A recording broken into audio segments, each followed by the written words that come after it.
welcome back to the GSMC Baseball Podcast, brought to you by the GSMC Sports Network.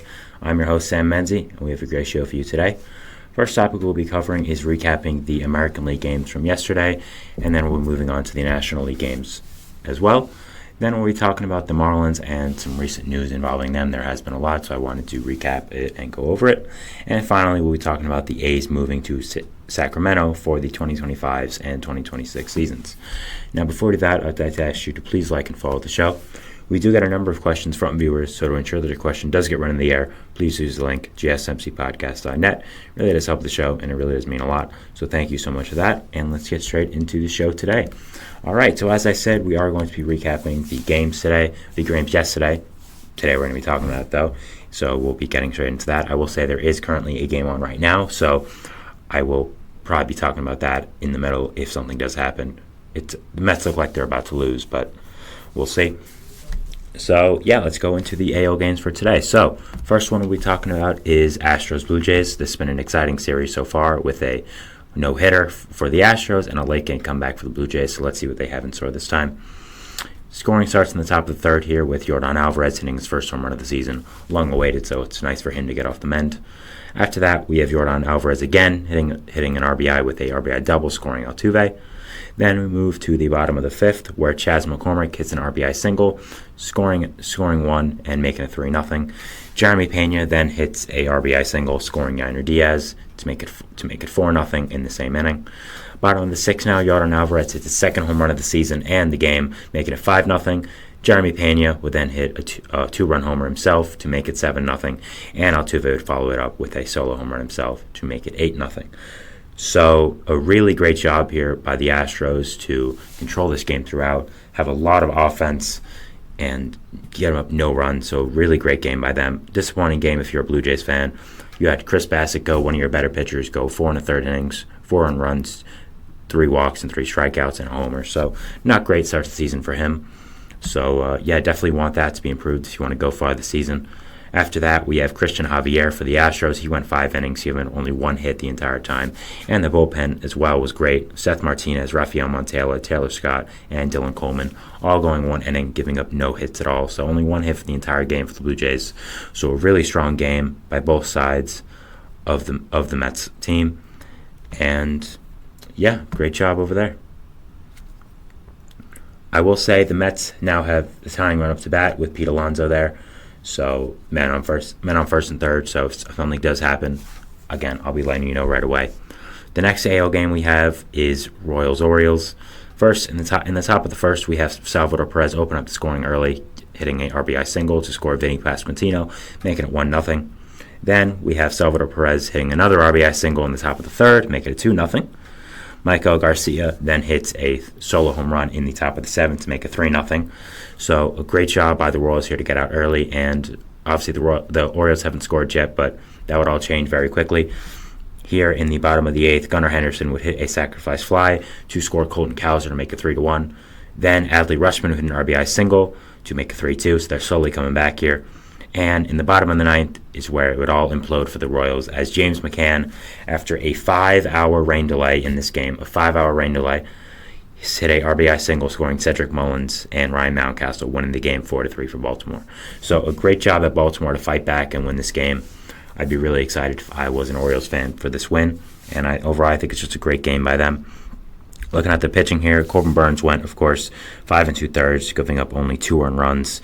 9 hits is a lot, but no walks and 3 strikeouts. So it was okay. Still a very good start for him. Only 2 earned runs in 5 2/3. I think anyone would take that any day. Going to the Royals here, they had Cole Reagans going. He was amazing, like always. 6 1/3 innings pitched, 1 hit, no earned runs, 2 walks and 7 strikeouts, 1.46 ERA on the season.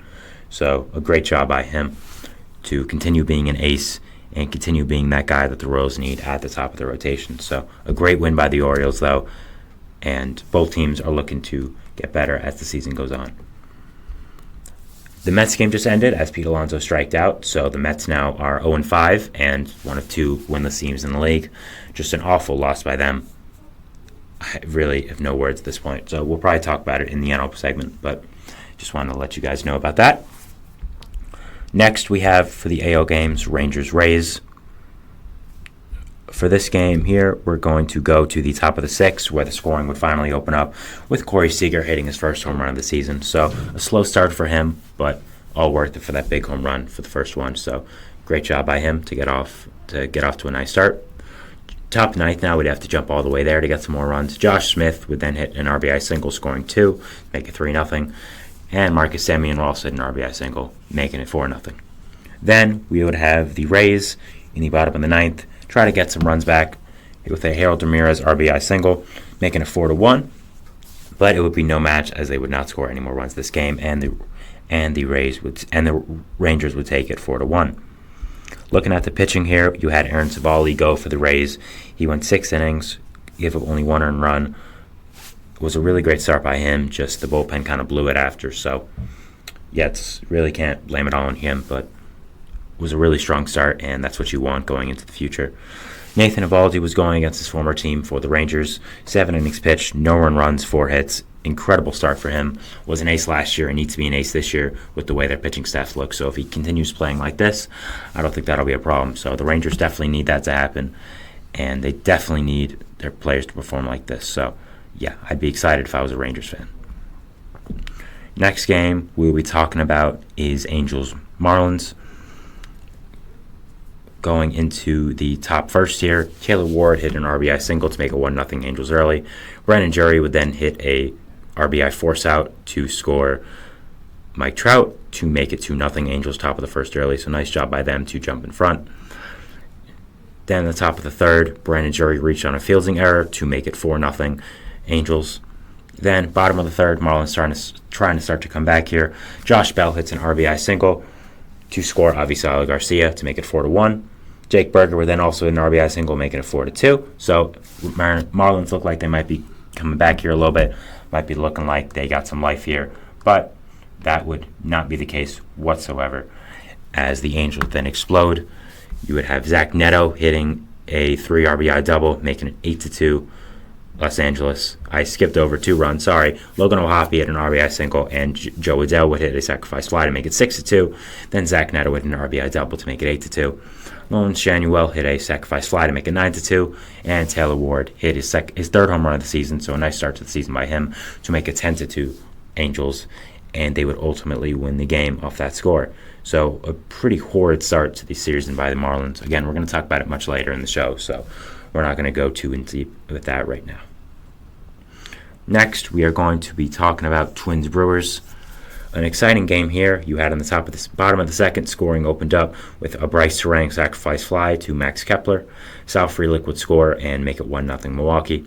Rhys Hoskins would then hit his second home run as a Milwaukee Brewer, making it 2-0. Carlos Santana tries to come back a little bit for the Twins, as he would make it 2-1 with a force out, scoring Alex Kirilloff. Jackson Chourio would then hit his first MLB home run. Very exciting time for him, making it 3-1 Milwaukee. Of course, Jackson Chourio is one of the biggest parts of the season for the Brewers, and him progressing like this so early is great, and it's a really exciting moment when you hit your first home run. So congratulations to him. Byron Buxton would then hit a RBI double, scoring Alex Kirilloff to make it 3-2. Carlos Correa would then tie up the game in the same inning, hitting an RBI single, scoring Buxton himself to make it 3-3. Ryan Jeffers would then blow the doors off with a 3-run home run, making it 6-3, and would then hit an RBI single in the top of the ninth to end the game at 7-3 Twins, as the Brewers would not come back. So a really, really strong start by Ryan Jeffers this season. A really good game against a good pitching team in Milwaukee. So if I was a Twins fan, I'd be excited to see what he does this season. Obviously, he is the full-time backup with Christian Vasquez being there, but I think is a very quality backup and a guy Twins fans should be excited for to watch as the season does progress. For the Brewers here, they had Joe Ross going as kind of the opener guy, 3 2/3, only 2 hits, no one runs, but only 3 2/3, so can't really judge it off too much. Hobie Milner was okay, giving up 1 earned run. Javier Bukauskas, I apologize if I mispronounced that name. He went 1 2/3, giving up no earned runs. Bryce Wilson and Tygo Vieira were also pretty good out of the bullpen, but the big blow came with Joe Pimpas on the mound, who We went 1/3 innings and gave up 4 earned runs, so really blew the game for them there. Was not a great outing by him, one of their better relief arms, so definitely would not be excited about that if I was a Brewers fan. Next, we're going to go back to Oakland. Very low-scoring game here. Top 4, Emmanuel Valdez would hit a sacrifice fly, scoring Tristan Casas, making it 1-0 Boston, and that is the entire scoring events of that game. So, very exciting, as you can tell. So, a great job by Boston to not give up a run the entire game, I guess, and it was really a pitching duel throughout. With the A's, you had Ross Stripling going 7 innings, giving up 8 hits, only 1 earned run, and no walks. So, really strong outing by him, especially against a quality Boston lineup. So, if I'm an A's fan, I'd be intrigued with what we're seeing here with Ross Stripling. I think he could potentially be a really good trade deadline piece. And yeah, again, I'd be excited if I was an A's fan seeing how Ross Stripling did do. Going to Boston now, they had Nick Pivetta on the mound, who was very strong, going 5 innings, giving him no earned runs. Joely Rodriguez, Justin Slayton, Chris Martin, and Kenley Jansen were all very strong out of the bullpen as well. So Red Sox pitching has been very impressive so far in this early in the season. Again, it's early, but I think it is good for Red Sox fans that it is this good so far. And yeah, I'd be excited if I was a Red Sox fan right now and seeing how the pitching is going. Maybe they can surprise a lot of people. We'll see. Next game we'll be talking about is Guardians-Mariners, which is also the last game of the AL games. So pretty self-explanatory game here. Top first, Jose Ramirez hit an RBI double, making it 1-0 early. Then Josh Naylor would hit a RBI groundout to make it 2-0. Will Brennan would then hit an RBI single to make it 3-0. So a very strong start by Cleveland in the top of the first to get off scoring early against a really good pitcher in George Kirby. So good job by this young lineup. Top of the second, Andres Jimenez would hit an RBI double, making it 4-0. Josh Naylor would hit a sacrifice fly to Dylan Moore, scoring Stephen Kwan, making it 5-0. Jose Ramirez would then hit another RBI, making it 6-0 with an RBI double. Josh Naylor would then hit another RBI sacrifice fly. Of course, it's an RBI, it's a sacrifice fly, making it 7-0. And then Will Brennan would end the game off with a RBI single to make it 8-0 Cleveland. So Mariners would only get 5 hits today, did not score any runs. So a great job by Cleveland on all facets of the game. Great job hitting, great job pitching. Just an overall great win for this young Cleveland team. And they've had so much turnover over the past few years that it is nice to see maybe a little bit of a core developing.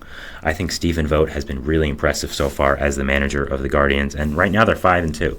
So I mean, not much else you can ask for if you are a Guardians fan, and again, I'd be very excited if I was one, and very excited to see what does happen with them. George Kirby was on the mound for Seattle, was pretty horrible, went 3 2/3, giving up 10 hits and 8 earned runs.